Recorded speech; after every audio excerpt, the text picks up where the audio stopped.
is going on, guys? Welcome back to the channel. This is Wristwatch Addiction. I'm Paul. Thanks for stopping by. Take a second to subscribe if you haven't already. I hope this video actually makes the upload. This is the third time I'm splicing it together and recording. Had a little trouble with the app I use, had to completely delete it, and now we're back. So hopefully after a couple of weeks, we can start getting regular uploads back again.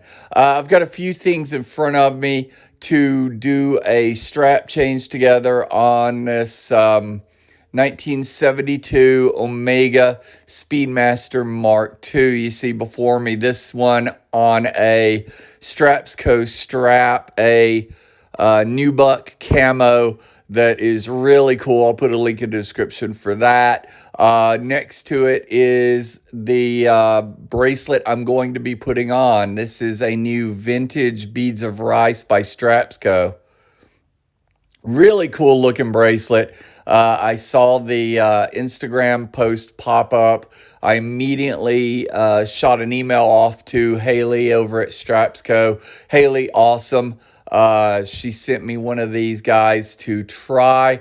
So this was sent to me for free. I do not have to send it back. So technically this is a paid review. However, it is going to be an honest review, just like any other review, and not so much a review as in a how-to video. We're going to do a review on the bracelet, but we're also going to show you how to attach that bracelet, how to adjust that bracelet, that sort of thing for you guys getting into watches and just never knowing how to change out links.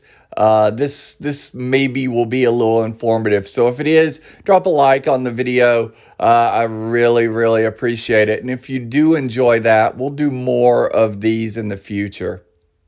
So looking at some of the pieces that we might need, I have these stainless steel spring bar sets up on the top left here. I got this one from Amazon. You can get them off of eBay. I'll put some links in the descriptions as well. To the right, you have this little changing block, this push pin block for split pins or push pins on bracelets. Below that, I have a strap changing tool with a forked end, and then I have a screwdriver if we have links that have screws, and then below that I have some 20 millimeter spring bars that I've already pulled out, because this is a 20 millimeter width bracelet, although it does come in 5 different widths. So if you're interested in this bracelet, you can get it in multiple widths and multiple colors. I went with the stainless steel polished version. And on the watch, I've already dropped it on this watch head, this watch case, and you can see high polish everywhere except for the clasp, which is brushed, that matches nicely the brushed case of this Mark II. I think this polish would work way better on the modern Speedmasters than it does in the Mark II. So we'll address that later. But right now, I'm going to use this sizing block. We're going to pop the bracelet into the sizing block, getting the hole lined up with the pin, and then we're just going to put a little pressure. And if it doesn't release immediately, you know to readjust it, because you don't need a ton of pressure. You don't want to break that pin.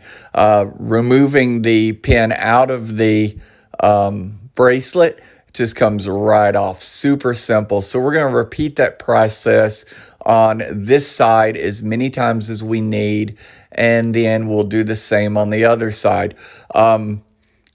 When looking at your watch head, the lower side of the watch head, the one that has the 6, the hour 6 on it, that is the side you want to take the majority of links out of. The top side, the 12 o'clock position, you want to take the less amount of links. If you don't take even links, like if you took 5, you would take 3 from the bottom, 2 from the top. If you took 6, obviously you'd want to match it up evenly. But to put the pin back in, we just place it.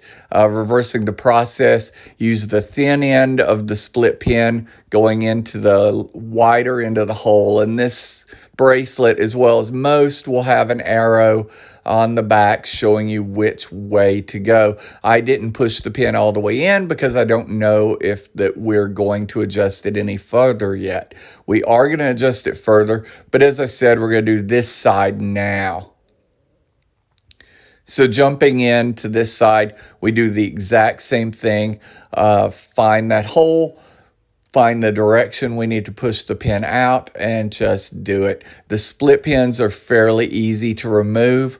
They're called split pins because they're a pin with a split in them. So one side is narrower, one side is a little wider, and the wider side uses tension to hold the bracelet link together. So yeah, super design that's lasted for years and years and years. It's a simple design. Some people don't like the split pins. I find them great because they're really easy to use. Having said that, they are the least expensive design. Reversing the process, we'll push that back in. Again, we're not fully pushing the pin all the way in because I'm checking size. Right now, that's pretty close. I have 5, 3 from the bottom, 1 from the top. We'll probably take 1 more from the top, making it an even 6, getting that a little more centered as well as a little tighter fit. So now that we've got it completely sized, I did push the pins all the way in just using a flat tool, and you can see this bracelet now. This is the 20 millimeter width, polished inside and out everywhere except for the tension clasp, which is brushed. This is a flat in-link bracelet with push pins for adjustment, as you saw me adjust earlier. Using this yellow block, this push pin block. Use tape if you feel like that you might scratch it. You can put tape on the edge and then push the pin through the tape. That works really well. You can see these are quick release spring bars, so I did not actually have to use the spring bars that I supplied because quick release are supplied with it. Something really cool is they also slide out, so you can use standard spring bars or these quick releases, your choice. Beautiful bracelet. I like the vintage look. Popping the spring bar back in, you'll put one side in the hole, get that close to the watch case, and then just adjust that or pull that in and pop it right back in the hole. Super quick to install and remove due to the quick release spring bars. And now that I've added or removed, I should say, that extra length, I think that looks great. Now, having said that, the polish would look fantastic on a polished watch like the newer Speedmasters. On this brushed and polished, I think we can do better. So let's get to that in a second. First, let me just talk really quick about StrapsCo and why I agreed to do this video. These are all StrapsCo straps I've used in the past. I've probably got close to 20 StrapsCo, including this one that I think looks really great on this Mark II, and the one that was on the Mark II originally. Great company, guys. Check them out. I would also recommend you guys picking up some sort of toolkit, as it's a good idea to have. But I had my friend and watchmaker Richard update this watch with the hand brushing. So let's take a look. I said watch, I meant watch band or watch bracelet, but I'm sure you knew that. A very, very subtle change, but I think one that works really, really good. I hope StrapsCo does a fully brushed version in the future. We didn't brush the polished clasp just simply because it's hidden, but everything else was hand brushed inside and out, and I think looks fantastic. If you guys want a tutorial on how to do that, I can put one of those together as well. But yeah, just a great bracelet in 5 different widths. a number of color combinations, which I'll show you in a second, for pretty much any watch you would like. And then if you do have an all brushed case and want one of these, it's fairly easy to hand brush this watch band. So on the wrist, guys, what do you think? Completely finished, brushed, and mounted. Do you like this? Do you not like this?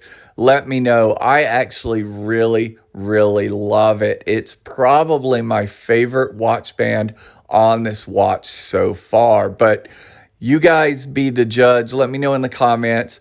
Let me know what you think about this bracelet. And have you ever used StrapsCo before? Again, I said they come in a number of different versions. Here's a few. Go check them out in the links below, guys. And thanks for stopping by. I hope this video makes it to the channel. We'll see. Talk to you soon.